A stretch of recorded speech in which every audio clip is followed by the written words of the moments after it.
Hey Aries, welcome to your mid-monthly reading for the middle of November. My name is Johanna. Welcome to Tenacious Soul. We're going to go through some general messages, see what comes up for you guys for middle of November on.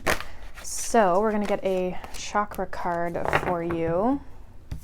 So we have number 13, personal power, which is it's fire energy. It's solar plexus chakra. And then at the bottom of the deck, we have balance as well, which is the root chakra. So it's almost like there's this sense of like finding stability within yourself and your own personal power. You could be feeling this way, or maybe you're trying to achieve this. We'll see what the cards kind of come up with, but I feel as though it's like you're standing in your power. And there's this strong energy, which, I mean, with being both fire energies, it's obviously yours as well. So that kind of makes sense. So yeah, interesting, because we have the Seven of Swords and we have the Four of Cups that have come out. So we have deception and envy, and then discontent and boredom. So there's a situation here where I feel like it's almost like you're being called to kind of step into your power, use your power. Yeah, there's that solar plexus energy again. So you actually have it twice here. And so there's this feeling of you guys kind of really stepping into a place of power and like taking control of a situation that maybe you have felt deceived in, or maybe you just feel is not, it's almost like there's something off about this situation. It requires you to, just like step into your power and take control of the situation for yourself. So let's kind of see. Let's see what else comes up for you guys in the tarot here. What's going on for Aries mid-November? We have the Nine of Wands, which is the first card here. I'll move these up a little bit here. We have the Seven of Pentacles, the King of Cups. We have the Four of Pentacles, the Seven of Swords again, Two of Wands. We have the Eight of Wands, the Page of Wands, and we have the High Priestess. Bottom of the deck, we have the King of Swords. Yeah, there's like a feeling of you being very direct and very like they're almost like a no messing around type of energy. I feel like this comes from a situation that you could have maybe waited on, or you put a lot of time and energy into it with this Nine of Wands and the Seven of Pentacles. Like you definitely could have put a lot of time and energy into something here that it's like it just didn't really go anywhere, or it didn't pay off. It could have you could have felt like maybe a little bit stuck in this situation. Now I feel like you're starting to want to plan and move forward and move in a different direction here, especially with the Two of Wands coming up here and the Page of Wands. Okay, so it's like there's some sort of inspiration, some sort of passion or excitement to move in a new direction here. And it's like there's a lot of potential in this new place that you're going that you can kind of move forward in quickly. You could be also communicating with someone that you're moving in a certain direction. It's like you're coming out of this stuck, kind of stagnant place with the Nine of Wands, Four of Pentacles, and the Eight of Wands. You're moving forward. There could be communication, like I said, about this, whether that's coming from you or another person, we'll kind of see. But you're no longer kind of waiting around for things that aren't going anywhere, or things that are deceiving you, keeping you stuck, or just like not, I don't know. It's like this is a lot about like you trying to figure out, how do I get out of this situation that I'm no longer content in. And I feel like with the High Priestess here, there's definitely that need to kind of trust your intuition and trust your gut and kind of know where you're going. You definitely have the capabilities, King of Swords and the Magician.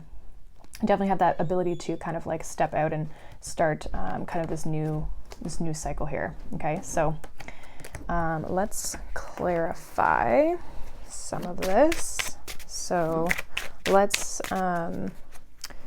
see what is coming up with some of these cards. So let's see what the Nine of Wands is here for you. We have the Star.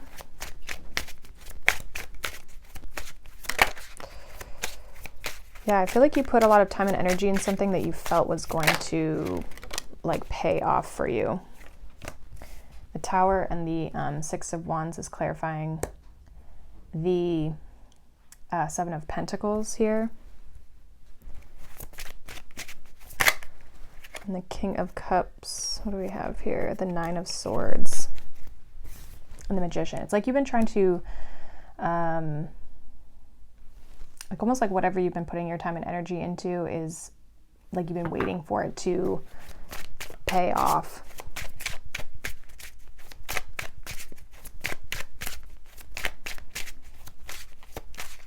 Let's see.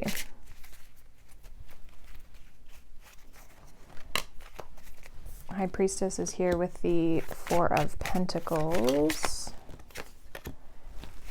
Seven of Swords with the Ace of Pentacles. And then we have the Two of Wands, which is clarified by the Ace of Wands and the Queen of Cups. Ace of Wands is in reverse. Yeah, this kind of feels like figuring out where you're putting your time and your energy. With the High Priestess and the Four of Pentacles, it's almost like intuitively kind of figuring out like what do you want to put your time and energy into. With the Four of Pentacles and the High Priestess, it's like what are you giving your energy to and what are you holding back from? Because the Four of Pentacles and the High Priestess is telling me that you're kind of like holding back from something. You definitely could have plans to move towards something specific here with the Ace of Pentacles. But it's almost like you're rejecting one thing and moving towards something else. With the Ace of Wands in reverse and the Two of Wands with the Queen of Cups, it's like rejecting one thing and stepping into this new direction here that is leading you down a new path. There could have been some level of like success here with the Nine of Wands and the Star with the Six of Wands too. It's like something you put your energy into, it like it worked out for you. But for some reason, it's like, I don't know, you're planning and you're holding back from something. And you're being very discerning about what you're putting your time and energy into. Give me one more with this Four of Pentacles and the High Priestess here. What is Aries holding back from? We have the High Priestess, we have the King of Swords, and we have the Two of Swords with the Seven of Cups. It's almost like you know what you are wanting, but there's a need, like you're making a change of some sort. It's not coming in very clear as to why you're holding back on a situation or why you're discontent, but it's like you're definitely wanting to step into new energy and like follow what it is that you like believe in. The King of Swords and the Hierophant here, it's like, what do you want? And not getting, I almost want to say like with the Seven of Cups here, it's like almost like not getting distracted by other things around you. Okay, so because the Seven of Swords can be a card of like planning and like doing what's right for you rather than other people. Okay, so you could be going in a direction that people aren't, I don't know if they're not wanting you to go in, but they just like that wouldn't be the direction that they go in. Like you might be something this specific to yourself that you're wanting to achieve and not what other people would want you to choose. Why are the Eight of Wands here? It's kind of an interesting reading here. We have the World and we have the Two of Cups with the Ten of Wands. Why is this Page of Wands here?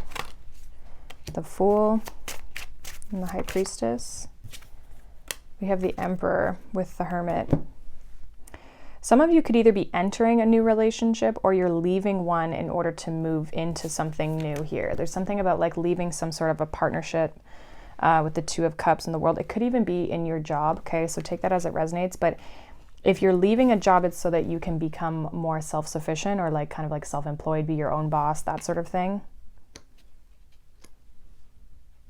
And I feel for some of you, it's like you're leaving something, you're definitely leaving something behind. You're closing out a chapter here with the World, and then we have the Fool. It's like the World is the end of the major arcana and the Fool is the beginning. So there's something new that you're exploring. And it could be like a personal thing, like something within yourself with the Hermit here, but it's like you've definitely thought about a lot about it. I feel like you've almost had a level of success in the past that you've put a lot of time and energy in, but now you're almost like, now you're ready to start something new. It's like, and people might be like, why are you leaving that, you know? yeah, you're putting a lot of energy and work into getting yourself into this place of, again, that personal power, like stepping into what you want for yourself and not really listening to what other people are wanting for you. So it's almost like you've had a level of success already where you're at, but it's almost like too, with the Seven of Pentacles and the Nine of Wands, it took a lot of energy out of you. And so, yeah, you had success, but you worked really hard. You were maybe really stressed out with that Nine of Swords. So you're almost wanting to kind of like lighten your load a little bit or move in a different direction, something that gives you something else. It gives you a different feeling. So this is about doing what's right for yourself here, Aries, and what you want to do rather than like what other people think you should do. And so that might come across as deceptive. Some of you are just not happy with where you're at and you're wanting something new. And I feel like it also requires you to step into your place of power, especially with the Emperor here showing up. Your intuition's really strong, so I would definitely listen to it. So let's see what your advice is. What is the advice for Aries here for mid-November? What is their advice? We have the King of Pentacles, the Knight of Swords, and the Four of Swords. And then we have the Nine of Cups. So I feel like your advice is to almost like think before you act, make sure it's like the right thing that you want to move in towards, make sure it's the right direction that you want to go in. I feel like with the King of Pentacles, it's like making a solid, stable decision for yourself, right? Being balanced in your energy and then taking action. But it's, again, with the Four of Swords and the Knight of Swords, like thinking before you act, because the Knight of Swords can be a very impulsive energy. So it's like maintain that sense of stability and balance by really thinking about what you want, what's going to make you happy, okay? And, you know, maybe create a bit of a plan or some sort of strategy before just like impulsively taking some sort of action. Like really try to figure out where you're going and why you're going in that direction so that you can achieve what it is that you're looking for. So it's almost like you've got a new goal, you've got a new thing that you're wanting to work towards, especially with that Ace of Pentacles, but people are kind of like, it's almost like people around you are seeing you being successful. You probably have a level of success, but there's something that it's like you're going in a direction that you believe in, that has potential, that requires you possibly to close out some sort of chapter here and move away from what you're currently in. So kind of an interesting reading. Hopefully that resonated for you guys. Let me know down below. If not, you can check out your other signs. But I hope you have a wonderful, wonderful rest of November, Aries, and I will see you all in the next one. Bye.